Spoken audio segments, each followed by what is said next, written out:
3 class चल रहा था।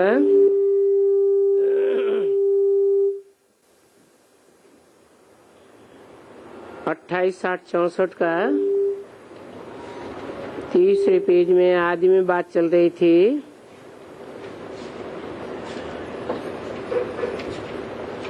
बाबा हमारे लिए बैकुंठ का खजाना ले आया है,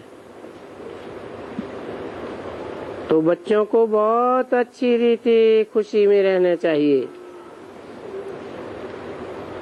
और खुशी भी इतनी चाहिए कि बाबा का वर्षा यानी विश्व का मालिकपना वो तो हमको मिलना ही है, क्योंकि बाप ने तो समझाया है ना कि बच्चे तुम ही वर्षा पाते हो। मतलब तुम ही वर्षा पाते हो, मना जो बाप के सन्मुख आकर बैठते हैं वो ही वर्षा पाते हैं, मुक्ति और जीवन मुक्ति का। जो सन्मुख नहीं हो पाते वो वर्षा भी नहीं पाते। तुम ही विश्व के मालिक बनते हो। 5000 वर्ष पहले भारतवासी विश्व के मालिक थे। बाप ने समझाया ना, जो कहते हैं क्राइस्ट से 3000 वर्ष पहले सिर्फ ये भारतवासी थे, दूसरा तो कोई धर्म नहीं था। ये भारतवासी विश्व के मालिक थे, और ये कोई दूर की बात नहीं है। ये 5000 वर्ष क्यों कहना चाहिए?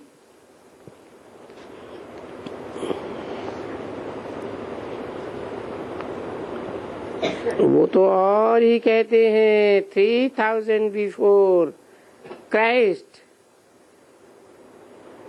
यानी 3000 वर्ष पहले ये भारत विश्व का मालिक था।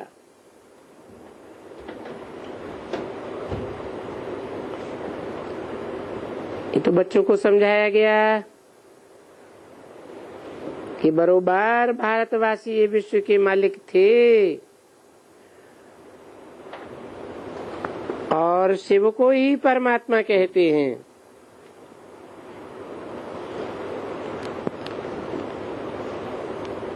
तो बच्चों को जितना हो सके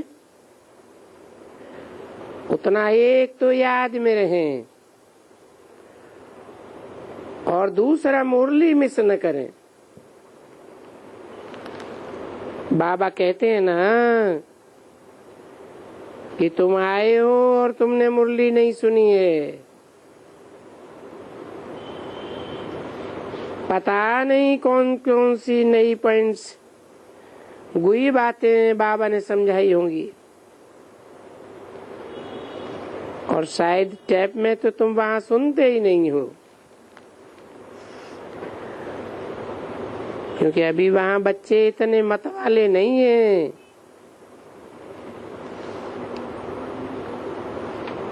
गरीब आबाद हैं बेचारे, उनमें कोई ताकत नहीं है कि टैप खरीद करके सुन सके, क्योंकि इतना लव नहीं है बाप के साथ, बाप के खजाने को पाने का। नहीं तो कलकत्ते में तो बड़ा शहर है, और कोई अच्छे अच्छे होंगे तुम्हारे पास, ऐसे कोई मत वाले जो टैप खरीद करें, क्योंकि टैप में माता पिता बाबा की सारी कंप्लीट मुरली आती है। तुम्हारे पास जो लिथो में आती है उसमें 60% 50% भी मुश्किल एक्यूरेट होगी।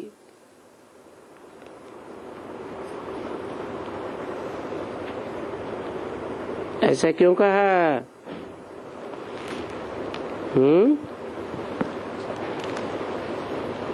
इससे साबित होता है कि मुरली कट होती थी। कट हो जाती है ना।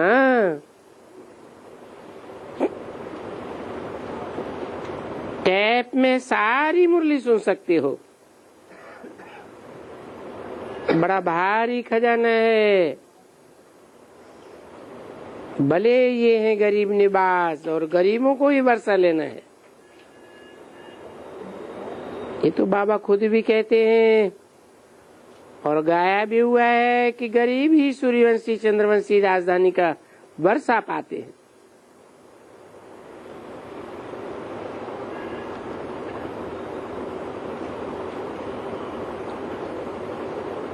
क्योंकि यहाँ जो साहूकार हैं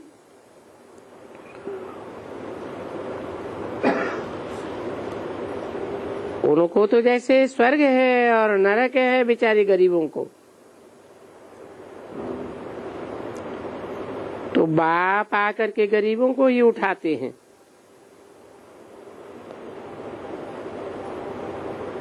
बाबा को वंडर लगता है कि कलकत्ते में तुम्हारे सेंटर में एक टैप रिकॉर्ड भी कोई नहीं ले सकते हैं।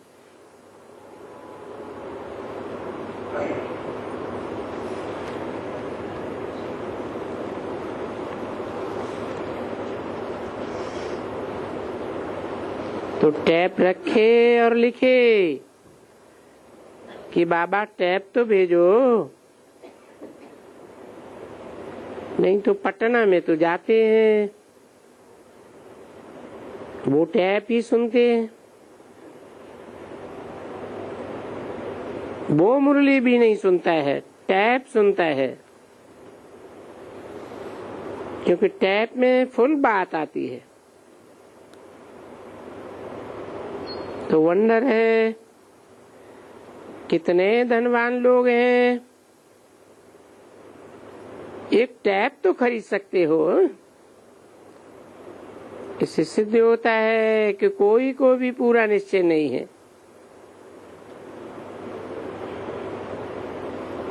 ये निश्चय है ही नहीं कि शायद बरोबर वो हमारा बाप है।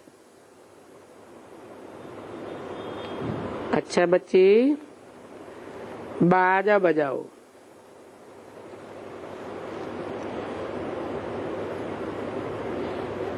म्यूजिक बजा।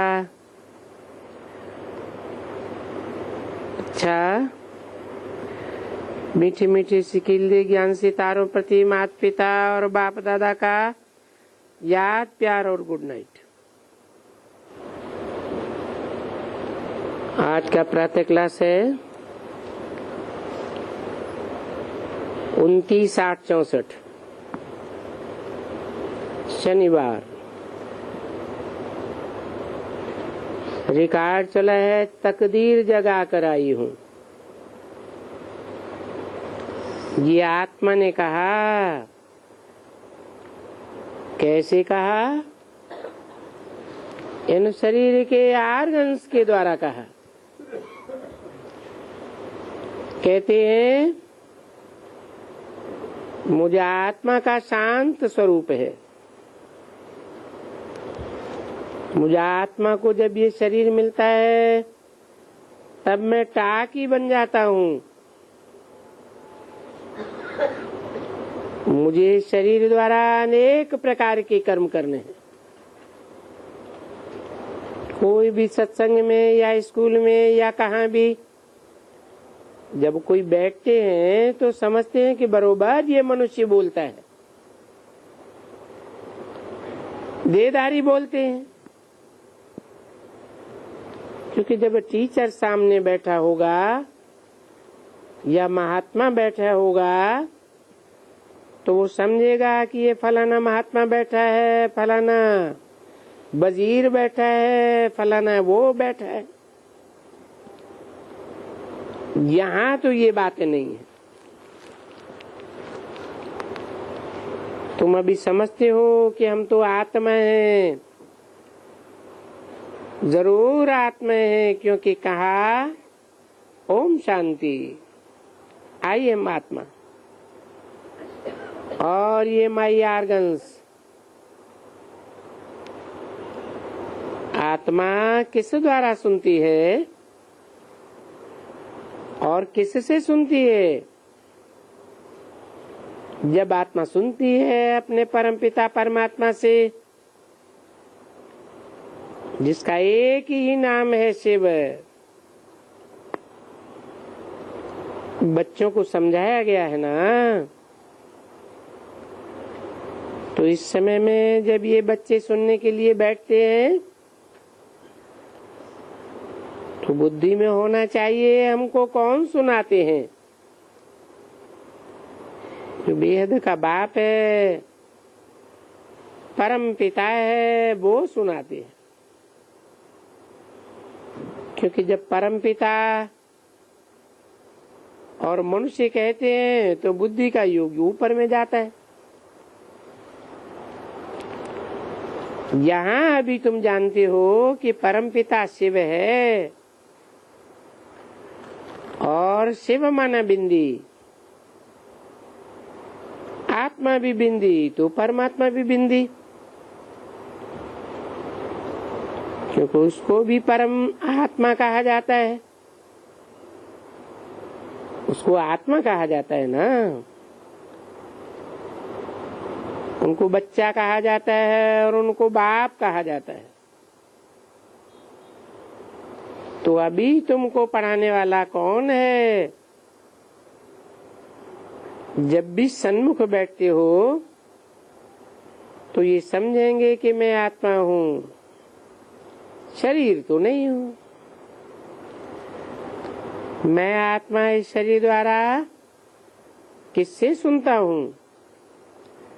अपने पारलौकिक बाप परम पिता से सुनता हूँ। तो तुमको देही अभिमानी बनना पड़े और कोई भी जगह में जबकि कोई भी पढ़ते हैं सुनते हैं, मनुष्य ही मनुष्य को समझाते हैं। कोई गीता पाठी बैठा होगा तो वो गीता को याद करे, फिर कहेंगे कि गीता में भगवान ने ऐसे कहा है वैसे कहा है। अब गीता वालों को भी ये विचार है कि हाँ, भगवान ने साकार में ये गीता सुनाई थी, तो बुद्धि में साकार आ जाता है। कोई बैठ करके वेद सुनाते हैं तो जरूर कोई ने वेद पढ़े हैं, और वेद मनुष्यों ने रचे हैं।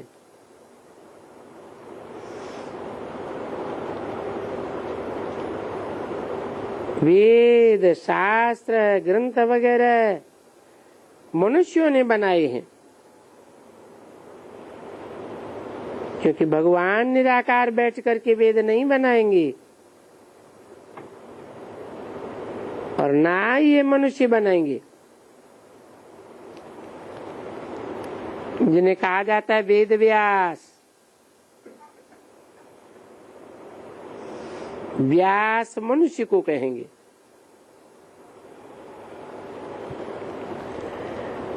व्यास कोई परमात्मा को नहीं कहेंगे। क्यों?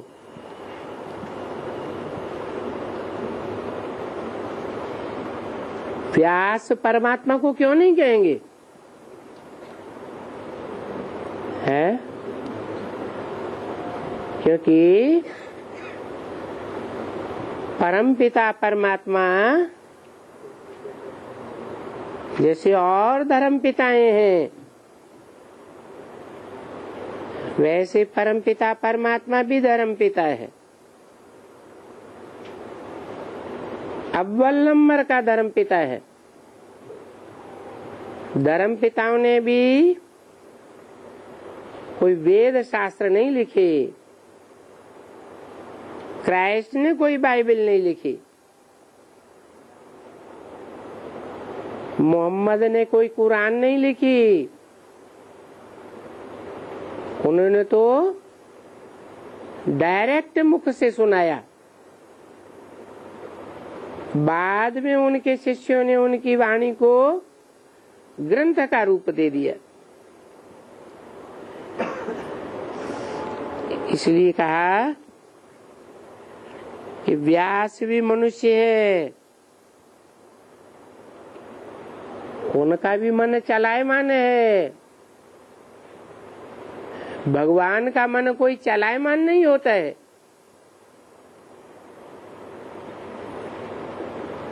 मन में कोई संकल्प विकल्प नहीं चलते हैं,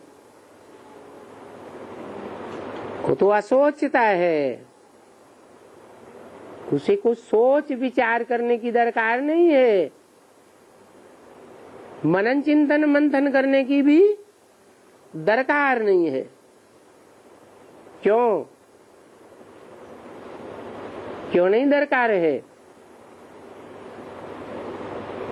तो वो तो जन्म मरण के चक्र में ही नहीं आता, इसलिए त्रिकालदर्शी है। तो त्रिकालदर्शी को मनन चिंतन मंथन करने की क्या दरकार, सोच विचार करने की क्या दरकार। इसलिए बोला कि व्यास मनुष्य है, व्यास कोई परमात्मा नहीं कहेंगे। परमपिता परमात्मा बिंदी है, क्योंकि जैसे साकार बच्चे हैं तो उनको भी साकार का स्वरूप है। हाथ पांव माथा सब कुछ है ना, तो बाप को भी वही है। हाँ, उसमें जरूर छोटा और बड़ा होता है, क्योंकि बच्चे से बाप बनना है। और इनको तो बाप कहते हैं। क्या कि मेरे को तो कोई छोटे बच्चे से बड़ा बाप नहीं बनना है, नहीं, मैं तो एवर हूँ। मेरे को कहते ही है परमपिता। जहाँ जो पिताएं बनती हैं वो पहले छोटे होते हैं, फिर बाद में बड़े होते हैं। पहले बालक होते हैं, पीछे बड़े होते हैं। मनुष्य ऐसा ही होता होगा ना। अब ये बच्चों को मालूम है, ये जो पिता है परम पिता परमात्मा, वो कोई बालक या बाप नहीं बनते हैं। अब बाप फिर बैठ करके समझाते हैं, तुम सभी बालक बन करके और बड़े हो करके पिता बनते हो। पिता बन करके फिर बालक बनते हो, और मैं तो हमेशा ही पिता हूँ। इसलिए मुझे परम पिता कहा जाता है। मैं बालक नहीं बनता हूँ, और मेरा नाम भी एक ही है, शिव। तुम बच्चों को ऊपर समझाया गया कि 84 नाम पढ़ते हैं।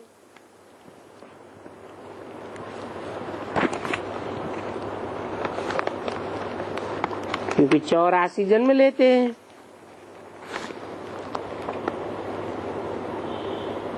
इसलिए बच्चों को ये समझाया है कि मुझे फिर कहते हैं कि परमपिता जो बिंदी रूप है,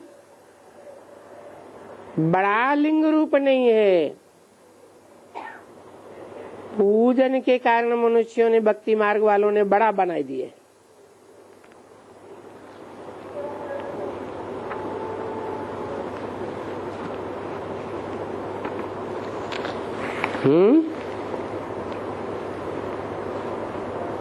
इसलिए बड़ा बनाया है,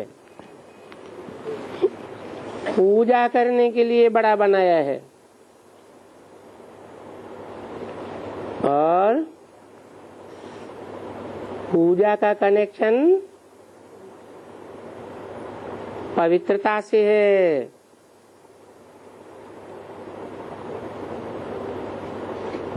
पवित्रता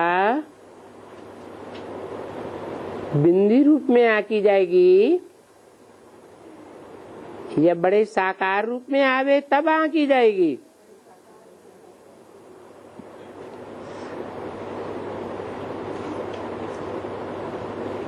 पीछे पीछे इतना भी बड़ा बनाते हैं जैसे मनुष्य बड़े होते हैं।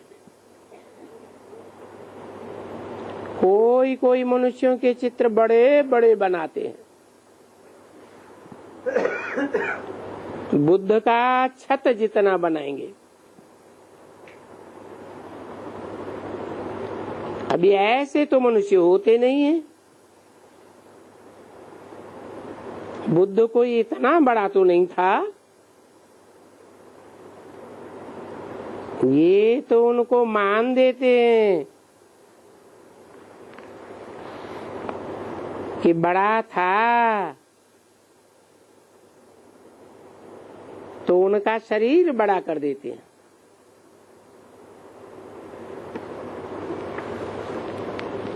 इस बात में बड़ा था है। बुद्ध किस बात में बड़ा था?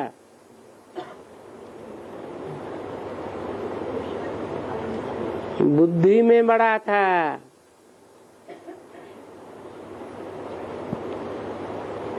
और धर्म पिताओं के मुकाबले महात्मा बुद्ध प्योरिटी में भी बड़ा था।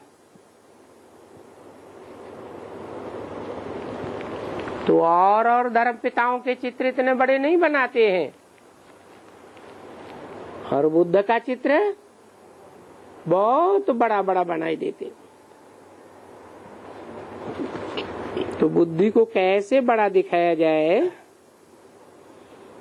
उनकी प्योरिटी को कैसे बड़ा दिखाया जाए, इसलिए बड़ा कर देते हैं। वैसे ही ये भी ऊंचे थे ऊंचा, बड़े थे बड़ा है। कौन? ये मना परमपिता परमात्मा शिव भी ऊंचे थे ऊंचे, बड़े थे बड़ा है। किस रूप में? बिंदी रूप में नहीं।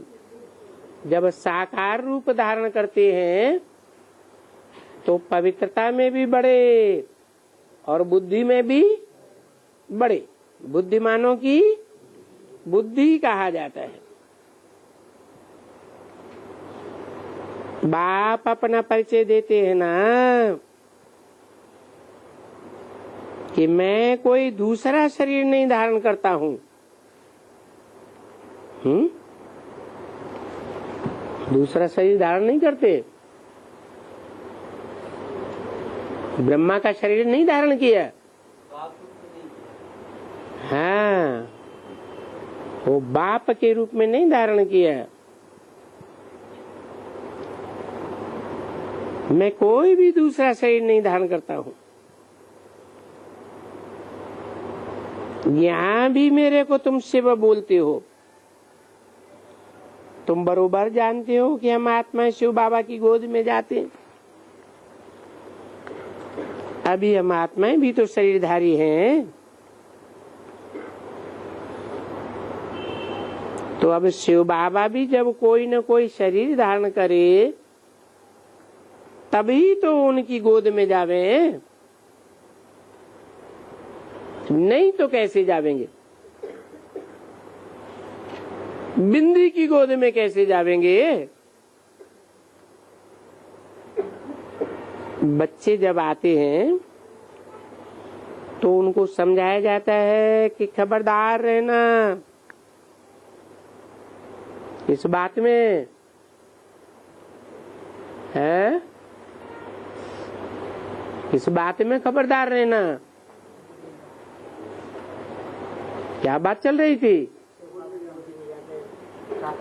कि तुमको शिव बाबा की गोद में जाना है। शिव बाबा किसे कहा जाता है? शिव माने बिंदी निराकार और बाबा माने साकार। वो है निराकार। उनकी गोद छोटी बड़ी नहीं होती है। देखो ये बच्चियां होती हैं, फिर बाद में माता होती हैं, बड़ी हो जाती हैं। पहले इनको कुमारी कहेंगे, फिर माता कहेंगे, और मुझे क्या कहेंगे? है क्या कहेंगे? पहले भी मुझे परम पिता परमात्मा कहेंगे और बाद में भी शरीर धारण करता हूँ तो भी मुझे परम पिता परमात्मा कहेंगे। यानी परम धाम में रहने वाली आत्मा। फिर उनको कहा जाता है मनुष्य सृष्टि का बीज रूप। फिर माने कब? फिर माना है जब शरीर धारण करते हैं तब। फिर मनुष्य शरीर का मनुष्य सृष्टि का बीज रूप। न कि बिंदु को मनुष्य सृष्टि का बीज रूप है नहीं। आत्माओं का भी झाड़ तो है, परंतु वो आत्माओं का झाड़ है और ये साकार मनुष्य सृष्टि में मनुष्यों का झाड़ है। तो मनुष्य सृष्टि का बीज रूप तब कहा जाता है जब साकार शरीर धारण करते हैं।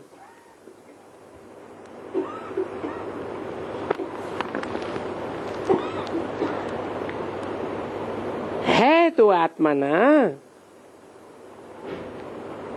ये बरोबर आत्मा बैठ करके समझाती है, क्योंकि आत्मा कोई नॉलेज है। ये गाते हैं परमपिता परमात्मा, ये हो गया परमात्मा, वो ज्ञान का सागर। और ये कहते कौन हैं? तुम जानते हो कि बरोबर हम आत्माएं हैं। बाबा परमपिता परमात्मा का ज्ञान सागर, वो हमको ज्ञान सुनाए रहे हैं। तो पहले पहले पक्का आत्माभिमानी बनना चाहिए।